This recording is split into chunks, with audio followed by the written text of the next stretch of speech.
Hey everyone! In this video I wanted to deviate a little from my quick guides and do more of an editorial on a topic with Myth of Empires. From time to time, especially as huge news announcements hit a game I play and I have an opinion about, I want to share my point of view.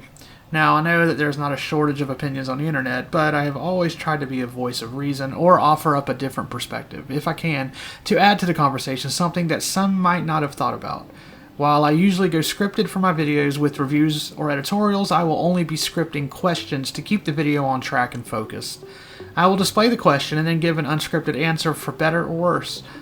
These videos will not be live, so I will still edit out mistakes or when I fumble my words, but otherwise the answers will be hot takes without notes or script.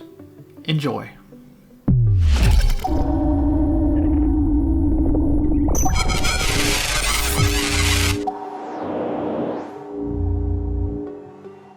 Alright, so the first question.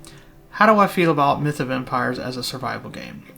Well, first, as a survival game, there are many similar elements that Myth of Empires have, which I welcome. You'll see different things, whether it's from the way that you handle taming people or NPCs is similar to Age of Conan's. It's very similar. The way you use like a blunt instrument, and you can have different levels of blunt instruments, just like there are different levels of slaves. The way you can attach your slaves or whatever to the workstations, that's another way that they're real similar. As far as the taming goes, the taming is a little bit similar to Ark and how you would tame horses. I can't really remember taming horses on Age of Conan. Not Age of Conan, I'm sorry, Conan Exiles. But I know that Ark, you have to ride on the horse, and although you do feed it when it stops to buck, but it's still a little bit similar. This one's, this one's a lot easier than Ark, I'd say, as far as taming horses goes. I do like the fact that you can add your animals into like the pen and you can breed them that way, and that there's a lot to the breeding. So as far as a survival game, I mean, of course you've always got picking sticks, chopping wood, chopping up rocks, you're building, and those types of things. You've got your cold elements, your heat elements, your food elements.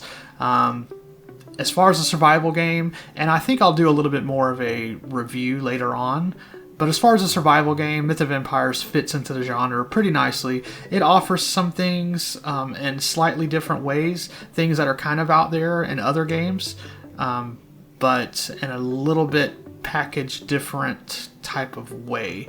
I still think that there is room for a game like Myth of Empires, and overall I pretty much enjoy it. Alright, so question number 2.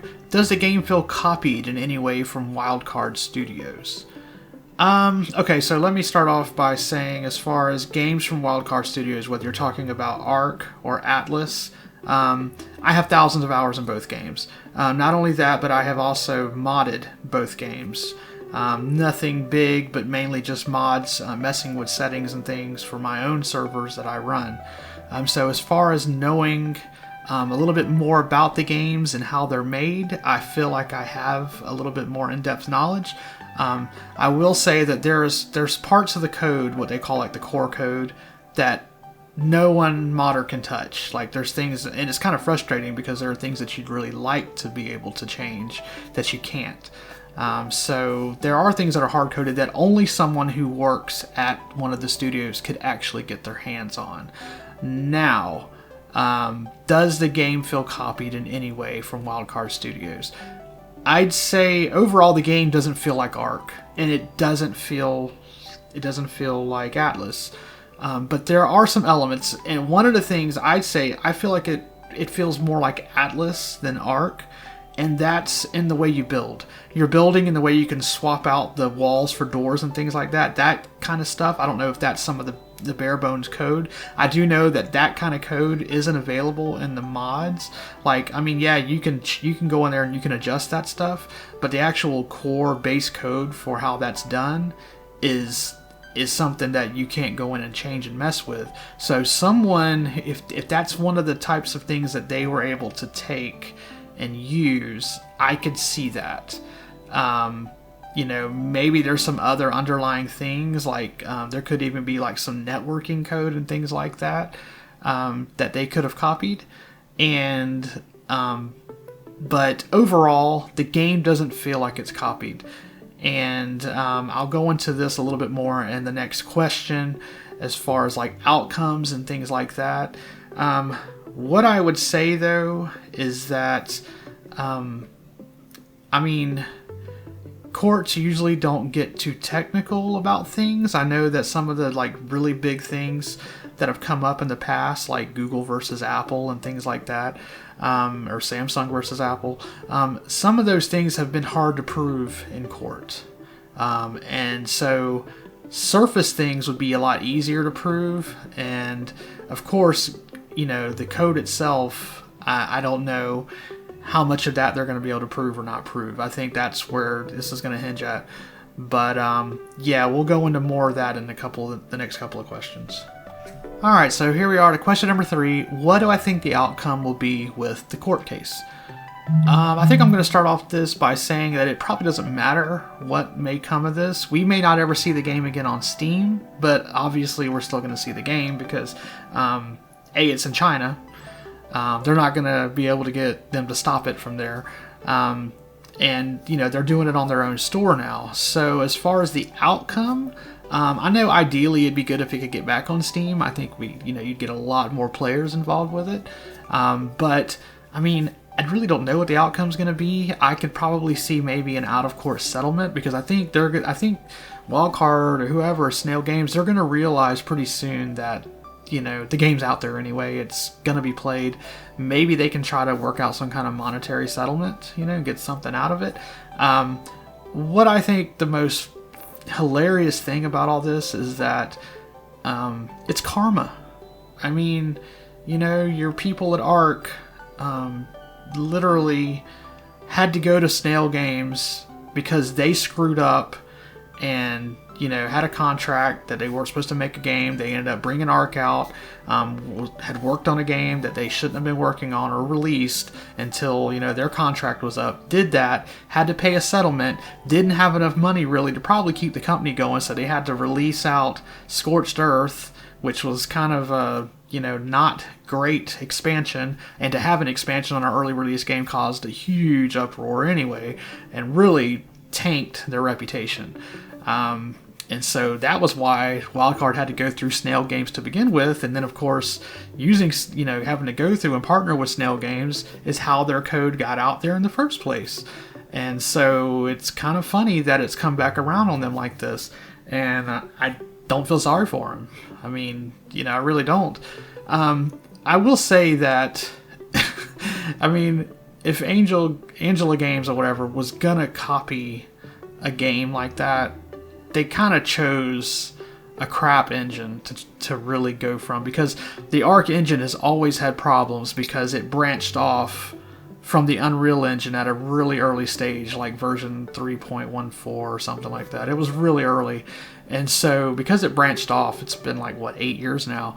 As soon as they branched off from the main version of Unreal and they started doing their own code, which is what I'm thinking that, Angela Games has taken, was the stuff that they did themselves to an engine that's free, which is kind of crazy to me. But anyway, as soon as Wildcard forked off from the Unreal Engine, they screwed themselves in so many ways because they weren't able to implement many of the performance enhancements that Unreal made and things like that. So they've always kind of been screwed by what they did. Now, of course, they had to do a lot of customization, and I get that, but Ark has always been buggy. It's always had issues. The performance hasn't been great.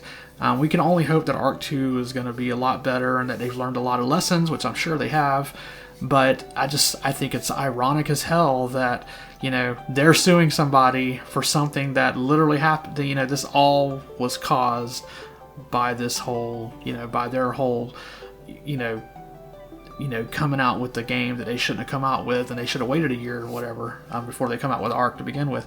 It's just, so what do I think the outcome will be? I'm hoping for a settlement. I'm hoping that, within a few months that, Angela Games can, continue on its Steam so they can get a bigger audience. And yeah, that's about it. Alright, and question 4, last but not least, does the future of Myth of Empires look bright? Alright, let's assume the court case ends up in their favor in some sort of way. Let's assume that the game gets to keep going and they're able to keep, we get some players back. I think that the game, it needs some work. I'm going to go into a full review in another video, but honestly, I think that there's many aspects of the game that it needs some better polish. It's kind of funny that they're accused of stealing, from Ark, and the one thing they didn't really steal was like the AI of the animals, or like anything dealing with the animals. I know animations and things like that are a lot easier to notice, but the animals are crap. I mean, they really are. You got bears that are basically just standing up. Like, I thought at first, the first time I saw a bear just standing up, I thought maybe it was like, scratching its back on a tree, and I was like, oh, that's really cool, but that's not what it was doing, because they just stand up in the middle of nowhere like it's T-posing. So there's things that really need a lot of work. Now, if they can get some money in there, and they can get like somebody who's good with animal AI, someone who's good with animal animations, if they can come in there and work on the performance, because it does get lag spikes, if they can work on those things, I think they have some pretty good bones there.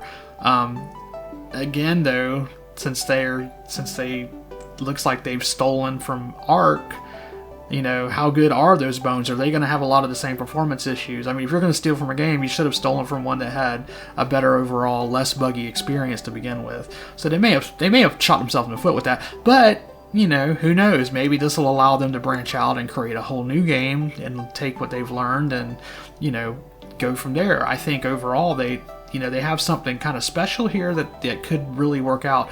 I love how you level up your skills. I like that you gain levels and then you use those for points. I like some of that stuff.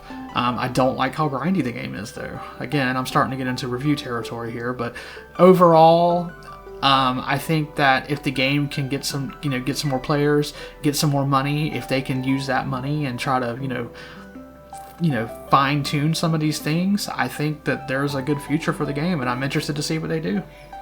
So that is going to do it for this editorial on Myth of Empires. I hope that my take on this topic is one that can promote discussion and maybe add to the conversation. Tell me respectfully in the comments below what your answers are to some of the questions I posted, and I look forward to continuing this conversation with you all. Take care, have fun, and stay positive.